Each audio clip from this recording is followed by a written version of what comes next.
దేవుని పరిశుద్ధ నామానికి సమస్త ఘనత మహిమ.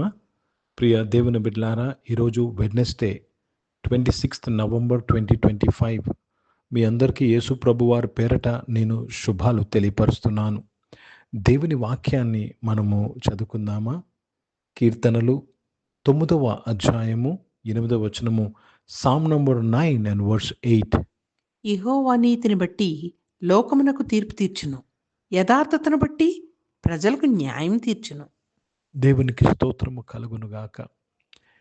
దేవుడు న్యాయము చేసే దేవుడు, ఆయన తీర్పును తీర్చే దేవుడు. ఎలా తీస్తాడంటే ఆయన నీతిని బట్టి, యెహోవా నీతిని బట్టి. అర్థమవుతుందండి? ఆయన నీతిని బట్టి లోకమునకు తీర్పు తీర్చుచున్నాడు. ప్రియ దేవుని బిడ్డలారా, ప్రజలకు న్యాయము తీర్చుచున్నాడు. ఈరోజు ఎవరైనా సరే జీవితంలో న్యాయము జరగలేదు, లేక ఎవరైనా మీకు అన్యాయము చేశారని మీరు ఇబ్బందులో ఉన్నట్లయితే ఈ వాక్యాన్ని ప్రార్థనలో జ్ఞాపకం చేసుకోండి.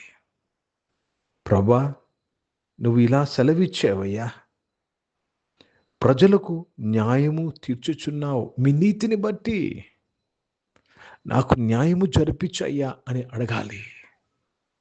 See, when you are praying, మనం ప్రార్థన చేస్తున్నప్పుడు వాక్యాన్ని ఆధారం చేసుకుంటూ విన్నపము చేయాలి. వాక్యాన్ని ఆధారము చేసుకుంటూ మనము విన్నపము చేసినప్పుడు మనలో విశ్వాసము పెరుగుతున్నది.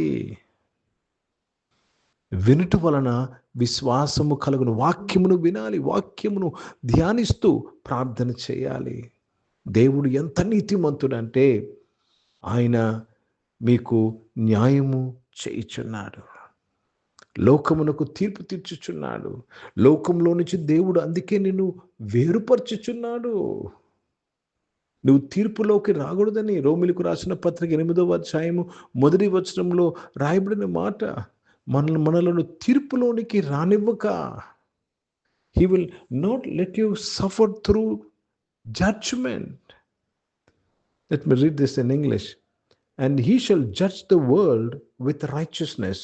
He shall minister judgment to the people in uprightness.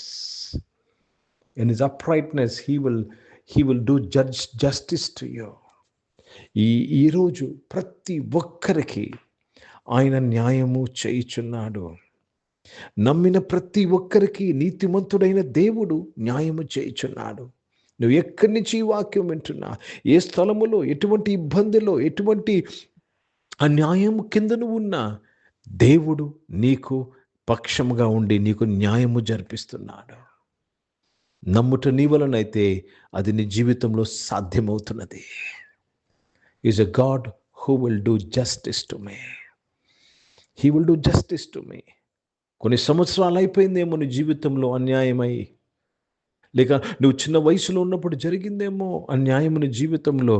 ఈరోజు నువ్వు అడుగు, జ్ఞాపకం చేయి, ప్రార్థన చేయి. దేవుడు ఇప్పుడే నీకు న్యాయం చేయుచున్నాడు.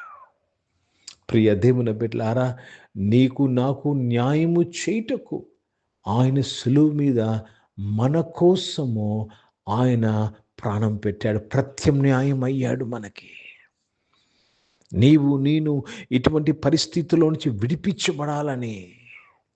కనుక ఈరోజు ప్రతి ఒక్కరము దేవునికి కృతజ్ఞతాస్తుతులు చెల్లిద్దాం. ఎందుకు తెలుసండి? న్యాయము మన జీవితంలో జరుగుతున్నది. ఎవరు జరిపిస్తున్నాడు? నీతిగల దేవుడు జరిపించుచున్నాడు. हिंदी में पढ़ेंगे भजन संहिता 9 अध्याय और उसमें 8वीं वचन पढ़ रहे हैं. वह आप ही जगत का न्याय धर्म से करेगा, वह देश देश के लोगों का मुख माँ कराई से निपटाएगा.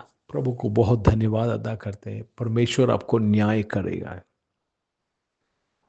आप ही जगत का न्याय धर्म से करेगा, वह देश देश के लोगों को मुख का कराई से निपट लेगा. प्रभु को बहुत धन्यवाद अदा करते हैं. आज आपके जिंदगी में आपको अन्याय हुआ है, बेईमानी हुआ है, परमेश्वर आपको न्याय करेंगे. ప్రియ దేవుని బిడ్డలారా, నీతి న్యాయములు ఆయన సింహాసన ఆధారమై ఉన్నవి.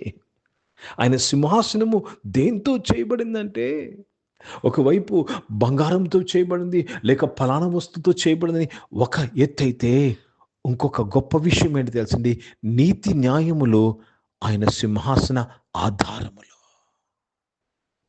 So he's sitting on the throne of justice. ప్రియ దేవుని బిడ్డలారా, ఆయన నీకు ఇప్పుడే న్యాయం చేస్తాడు. నీ కుటుంబంలో జరిగిన సంఘటన బట్టి, నీ కుటుంబంలో జరిగిన ఆ యొక్క ప్రతికూల పరిస్థితిని బట్టి నీకు అన్యాయం జరిగింది. You have lost somebody, or you lost money, you have lost job. నువ్వు ఉద్యోగం పోగొట్టుకున్నావు, వ్యాపారంలో నష్టపాలైపోయావు, నువ్వు నీ నీ నీకు నీ నీ నీ నీ కుటుంబంతో, నీ జీవితంతో, నీ కెరియర్తో అన్యాయం జరిగింది. ఈరోజు దేవుడు నీకు న్యాయము చేయుచున్నాడు. ప్రార్థన చేసుకుందాం. పరిశుద్ధ తండ్రి, నాయన, నీతి న్యాయములు మీ సింహాసనాధారమయ్యా. ఈ ఆరాధనలో ఉన్న ప్రతి ఒక్కరు మమ్మలను ప్రభా మీ న్యాయం కొరకు మేము ప్రార్థన చేస్తున్నాం నాయన. Lord, let we have justice, my Father, Lord, we have been Lord pressured with injustice నాయన తండ్రి. అన్యాయానికి గురై ఉన్నాం, అన్యాయం యొక్క ఒత్తిడికి గురై ఉన్నాము నాయన తండ్రి. ఆ దుఃఖ మనోవేదన నుంచి వీళ్ళందరినీ విడిపించి ప్రతి ఒక్కరి జీవితంలో న్యాయము కొరకు స్తోత్రములు చెల్లిస్తున్నాను ప్రభా. దేవ, వారి ఆరోగ్య విషయంలో న్యాయం కొరకు స్తోత్రములు చెల్లిస్తున్నాను ఆయన. వారి ఫ్యామిలీ విషయంలో న్యాయం కొరకు స్తోత్రం చెల్లిస్తున్నాను ప్రభా. వారి ఫైనాన్షియల్స్ విషయంలో, ఆర్థిక విషయంలో న్యాయం కొరకు ప్రార్థన చేస్తున్నాను ప్రభా. వారి ఉద్యోగ విషయంలో న్యాయం కొరకు నేను ప్రార్థన చేస్తున్నాను ప్రభా. వారి వ్యాపార విషయంలో న్యాయం కొరకు నేను ప్రార్థన చేస్తున్నాను. వారి చదువుల్లో నాయన మీ న్యాయం కొరకు నేను ప్రార్థన చేస్తున్నాను తండ్రి. సహాయం చేయమని అడుగుచున్నాను. ఈరోజు పుట్టినరోజులు, పెళ్లి రోజులు జరిపించుకున్న వారు దీవించి మీ దయా కిటుం ధరింపు చేసి మీ దయలో మనుషులు వర్ధలింపు చేయమని ప్రార్థన చేస్తున్నాను ప్రభా. వారి ఉద్యోగ స్థలంలో న్యాయం కొరకు నేను ప్రార్థన చేస్తున్నాను తండ్రి. పరిశుద్ధ దేవ, పరిచర్య చేసిన ప్రతి ఒక్కరు వారి పరిచర్యలో న్యాయం కొరకు ప్రార్థన చేస్తున్నాను. భారతదేశ రక్షణ కొరకు, దేశ న్యాయం కొరకు నేను ప్రార్థన చేస్తున్నాను. ఇజ్రాయెల్ దేశం కొరకు, యెరూషలేము యొక్క శాంతి సమాధానం కొరకు ప్రార్థన చేస్తూ ఆ దేశంలో న్యాయము జరిపించేవాడు నీవు దేవా, మీకు స్తోత్రాలు చెల్లిస్తూ యేసుక్రీస్తు పరిశుద్ధ నామమున ప్రార్థనంతయు అడిగి వేడుకొని పొందినాం తండ్రి. ఆమె పరలోకమందున్న మా తండ్రి, మీ నామం పరచబడను గాక, మీ రాజ్యము వచ్చును గాక, మీ చిత్తం పరలోకమందు నెరవేర్చబడుతున్నట్లు భూమి మీద నెరవేర్చబడును గాక. మాకు కావాల్సిన దిన ఆహారమును మాకు దయచేయము. మా ఇండ్ల అపరాధములు చేసిన వారిని మేము క్షమించిన ప్రకారం మా అపరాధములు క్షమించము. మమ్మల్ని శోధనలు తెగ కీని తప్పించము. ఎందుకంటే రాజ్యము, శక్తి, మహిమ నిరంతరం నీవై ఉన్నావు తండ్రి. ఆమెను ఇప్పుడు మన పరమ తండ్రి దేవుని ప్రేమ, ప్రభువైన యేసుక్రీస్తు వారి కృప, పరిశుద్ధాత్మిక అన్యోన్య సహవాసం ఈ ఆరాధనలో పాల్గొన్న ప్రతి ఒక్కరితో, ప్రార్థన చేయబడిన అంశములతో, సంఘముతో ఇప్పుడు ఎల్లప్పుడూ సదా తోడైండును గాక. ఆమేన్. దేవునికి స్తోత్రం. అందరికీ వందనాలండి. God bless you and praise the lord.